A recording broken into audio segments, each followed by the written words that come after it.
State అన్న తర్వాత రాజధాని ఉండిద్ది కదండి. అది అన్ని రాజధానుల కంటే గొప్పగా ఉండాలనుకుని అసలు తప్పేలవుతుందండి. ప్రపంచ స్థాయి రాజధాని అవసరం లేదని మన రాంబాబు అంటున్నారండి. దాని మీద ఇప్పుడు ఏపీ పాలిటిక్స్ లో పెద్ద డిస్కషనే జరుగుతుందండి. అసలు అంటే అట్ట కాదమ్మా, స్టేట్ పొజిషన్ బాగోలేదు కదా, ఇప్పుడు ఖర్చు ఎందుకని అట్ట అంటున్నారేమోలే. పాయింట్ అది కాదబ్బాయి. ఒకవేళ ఏదైనా చెప్పాలనుకుంటే పనికి వచ్చేలాగా ప్రభుత్వానికి సలహా ఇవ్వచ్చు కదా, అంతేగాని అదెందుకని ఇదెందుకని అసలు ఎవరన్నా అంటారా? ఇప్పుడు గవర్నమెంట్ సలహాలు ఇస్తే తీసుకుంటుందంటవా? అబ్బా, ముందు ఇచ్చి చూడాలి కదా అబ్బాయి. అయినా ముందు వెనక తెలుసుకోకుండా మాట్లాడేస్తారా?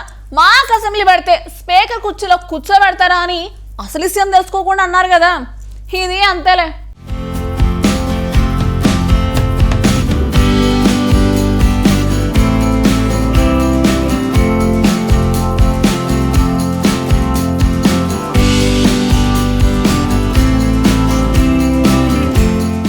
అమరావతి గురించి వైఎస్ఆర్సీపీ నాయకుడు మాజీ మంత్రి అంబటి రాంబాబు చేసిన కామెంట్స్ వైరల్ అవుతున్నాయి. అది కూడా వివాదాస్పదంగా మారాయి. రాష్ట్రానికి రాజధాని గొప్పగా ఉండాలనుకోవటం అక్కడి ప్రజల కోరిక. కానీ రాంబాబుకు అలా జనాలంతా గర్వపడటం ఇష్టం లేనట్టుగా ఉంది. మరి కర్మ కాకపోతే ఆంధ్రప్రదేశ్కు ప్రపంచ స్థాయి రాజధాని అవసరమా? అంత గొప్ప మనం తినటానికి తిండి లేదు గాని మేసాలకు సంపంగి నూనె అంటే ఇదే అంటూ కామెంట్స్ చేశారు రాంబాబు.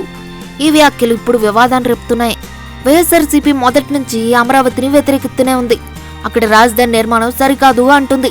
3 రాజధానులు అంటూ కొత్త విధానాన్ని తీసుకొచ్చింది. అది కూడా వర్కౌట్ కాలేదు. అక్కడి రైతులు ఆందోళన చేస్తే పెయిడ్ ఆర్టిస్టులు అంటూ విమర్శలు చేసింది. ఇప్పుడు అధికారం కోల్పోయిన తర్వాత మళ్ళీ పాత పాటే మొదలుపెట్టింది.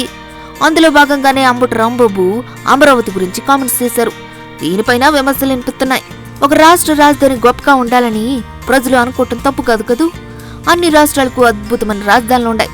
ఏపీకి మాత్రం ఒక రాజధాని అంటూ లేదు. ఇప్పుడు ఒక మంచి రాజధాని రూపుదిద్దుకుంటే మంచిదే కదా అంటున్నారు. అలాంటి రాజధాని ఏర్పాటుకు అవసరమైన మంచి సలహాలను ప్రతిపక్షంగా ఇస్తే బాగుంటుంది తప్ప ఇలాంటి విమర్శలు చేయటం ఎందుకు అని అంటున్నారు. అంబటి రాంబాబు కామెంట్స్ పై ప్రభుత్వం సీరియస్ గా ఉంది. వైఎస్ఆర్సీపీ ఎప్పుడు ఇంతేనా అంటున్నారు.